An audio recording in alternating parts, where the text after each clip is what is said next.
the most stressful part of raising funds? Money is real easy to get when you don't need it. It's very low stress.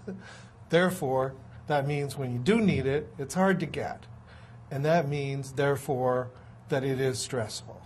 So what I would do is I would be, swimming in the morning or doing something to manage stress.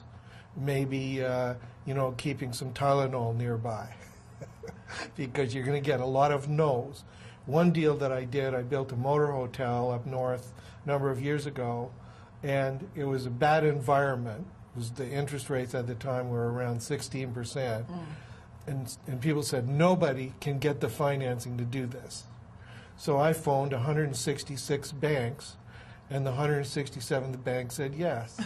Oh, wow. It took me a year Wow. to get through to 167 banks. So 167 banks. In addition, the guys that were actually in the motel deal with me were a big franchising company. They couldn't raise the money. But with their lease on my property, they had a good credit rating. No problem. I had a bunch of money at the time. I could get the debt. Nobody else could. Wow. So would you say that the most stressful thing was all the no's you got? Oh, absolutely. Okay. No, if you cannot take no in the fundraising business, stop now. Do not start, because you're going to get more no's than you are yeses. About how long did it take you? Or how long do you expect that the process of getting yourself at least to that mezzanine level is going to take?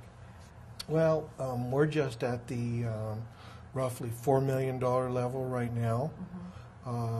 We're doing our first building, and basically we should be at the $8 million level in a year, and we will be at the $150 million level by around the end of 2008. And I guess to ask the question, a slightly different question is, each time you need to go out and raise money, about how long does it take you? Well, we're in a kind of a positive situation with a banking group that happens to like what we're doing. And so they have done 2 rounds as of the end of this month. And they will probably be a good reference for us to move to the next level. And so it's very easy for us to move at this point. The hospital financing is already in the hopper, so to speak. It's in process. And the group that wants to do that has already been identified, and they're simply waiting for us to get our CON to give us a commitment. In other words, they already knew that there was a need where we're putting this, and they have a unsatiable demand for this kind of paper, tax-exempt, 4.5% to 5% interest paper that never gets paid back. They don't want it to get paid back. They want it to just keep paying on that annuity kind of income forever and ever. And so basically what we do as a foundation is we lease the facility to a hospital operator, and they actually manage it for a profit. And let's say if you were talking to a business owner who's like, okay, now I've identified the piece of real estate I want to acquire, or I've identified the company I want to acquire. How long should I plan for the process of raising the money to take? Well, once you get into a letter of intent to buy something, you should have already been looking for the money ahead of time. Let's say that they're 6 months, I would say. About 6 months. Okay, great. And would you say that the process is stressful? How would you, like when you're doing it, is it ever stressful for you? Well, it depends on how many marbles that you're going to lose if you don't get it done. Well, right. And if you're going to lose a lot of marbles, it's going to get pretty stressful the longer it takes. In addition, part of doing anything is risk management. And a lot of times things are not how much you can make, but how much you can lose. Right. I mean, you could gamble your whole biscuit on too big a deal and be out of business. And so you want to be real careful not to overcommit yourself, because that could, ruin everything. And for you, what would you say the hardest part of the process has been? Well, it's always the beginning of the process. I'm sorry. Tape is gone. Tape is over? Yeah, 3 minutes left.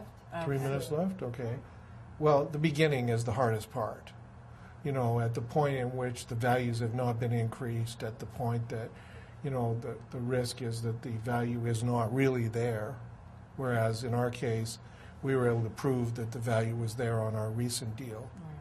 And in the other deal that I was mentioning, we had such a good business plan and such a strong opportunity that the guy who had the equity invested in the land said, don't pay me, I want to be part of that. And he put his land in, it was worth $2 million.